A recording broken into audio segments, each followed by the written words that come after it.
बिस्मिल्लाहिर्रहमानिर्रहीम।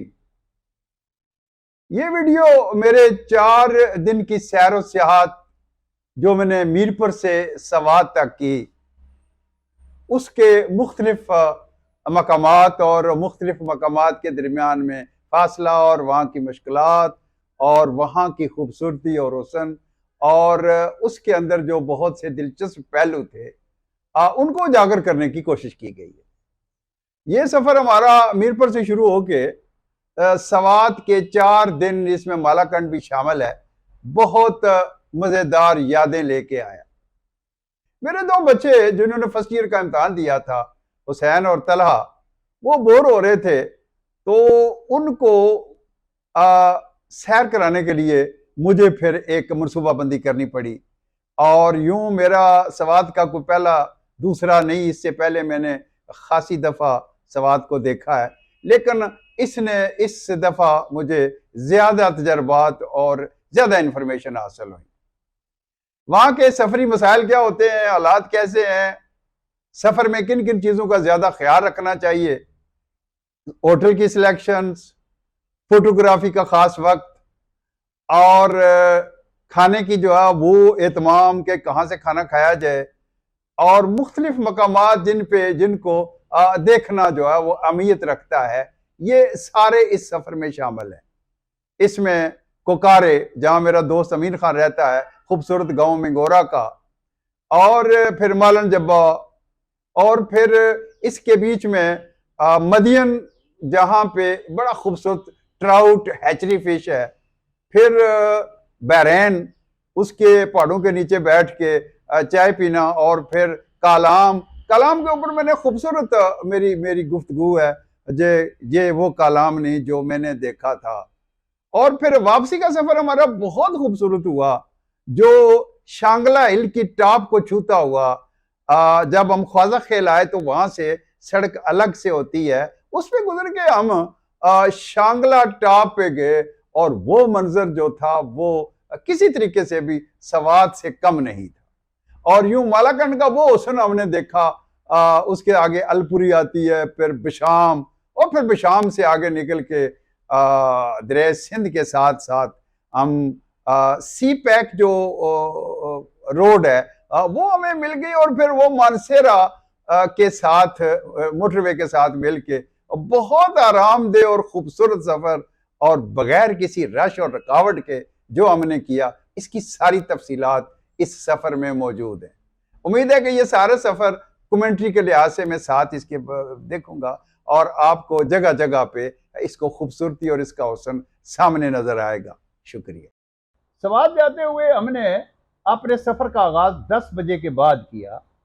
ये हुसैन और तला की तस्वीर है अपने घर के सामने, और ये AH074 गाड़ी है जिसे मुझे खुद ड्राइव करना था। यहाँ से घर से निकलने के बाद हम तकरीबन 10:30 बजे मंगला को खुदा हाफिज कह रहे थे। वया मीरपुर से, मीरपुर को हम छोड़ के आगे दीना रोड को अख्तियार कर रहे थे।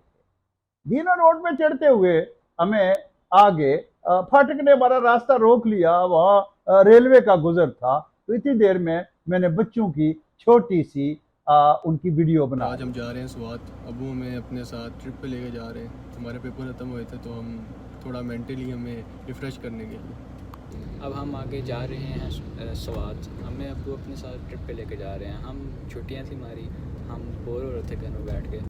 जीटी रोड पे चढ़ने के बाद हमारा अगला पड़ाव जो था वो सेवर था, क्योंकि वो सदर में गुजरते हुए उसी लेन पे लेफ्ट साइड पे आता है जहां से हमें मोटरवे को पहुंचना था। तो सेवर एक अच्छी जगह है जो पुलाव और फास्ट फूड की वजह से मशहूर है, और वहाँ पे हम सब ने मिलके अच्छी तरह लंच लिया, और फिर वहाँ से हम अगली मंजिल की तरफ निकले। और बच्चे इंटरचेंज जो इस्लामाबाद का है वहाँ पहुँच कर बच्चे फिर एक दफ़ा एक्साइटेड हो गए।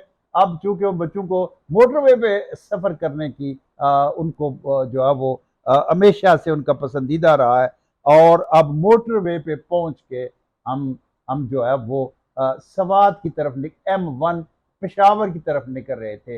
ये M1 पे हमने सरपट भागना शुरू किया, और बच्चे यूं सोच रहे थे कि गोया अगले लम्हे हम सवात में पहुंचे हों। और इस तरीके से ये जो M1 है इसके ऊपर हमने जो है वो सफ़र किया। मोटरवे के बारे में हमें कुछ ना कुछ एहतियात जहन में रखनी चाहिए। तो मोटरवे पे जब भी आप जो है वो सफ़र कर रहे हो, कभी भूल के भी गिलास में बोतल से पानी ना डालें, क्योंकि इससे आपकी अट्रैक्शन डिस्ट्रैक्ट हो जाती है और तेज़ गाड़ी चलाते हुए आप अपनी लेन को चेंज भी कर सकते हैं। लिहाजा आप अपना फोकस ड्राइविंग की तरफ रखें और लेन को कभी भी इंडिकेटर के बगैर आगे पीछे ना होने दें, आप सीधे चले।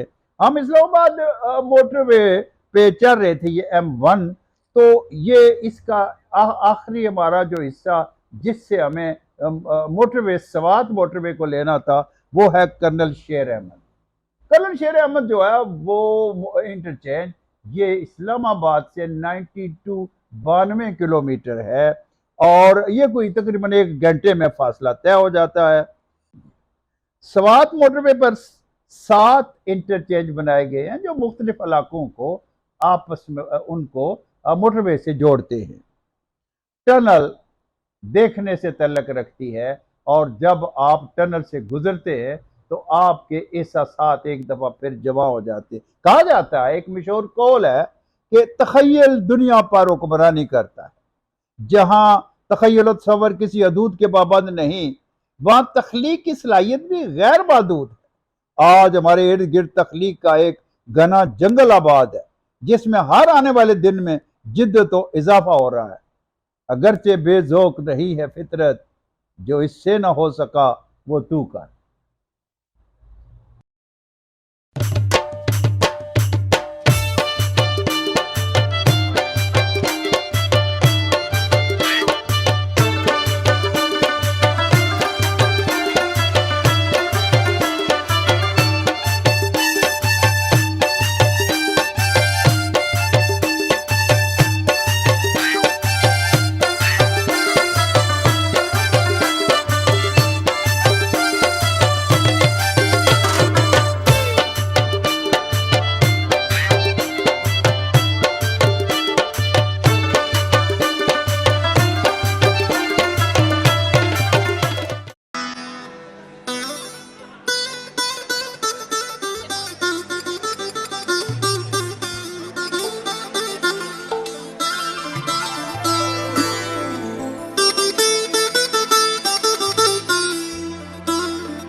मिंगोरा से में जब हम दाखिल होते हैं तो फिर उस वक्त ट्रैफिक का एक खासा हजूम होता है और कुछ कुछ औकात ऐसे हैं कि जिसमें ट्रैफिक जोरों पर होती है और अगर हम थोड़ा सा आगे पीछे कर लें अपने वक्त को तो वो हम ट्रैफिक के रश से बच भी सकते हैं।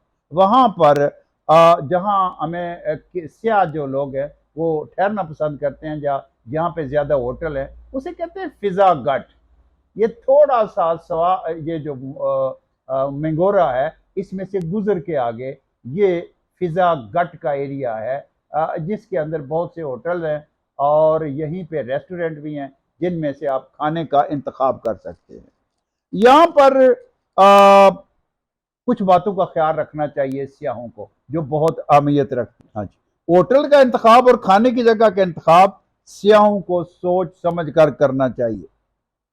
सफर की थकन और आराम की ख्वाहिश में बहुत कम लोग होटल वालों से भाव ताव करते हैं और होटल वाले गाहक की नफ्सियात के मुताबिक बहुत उम्दा डील करते हैं।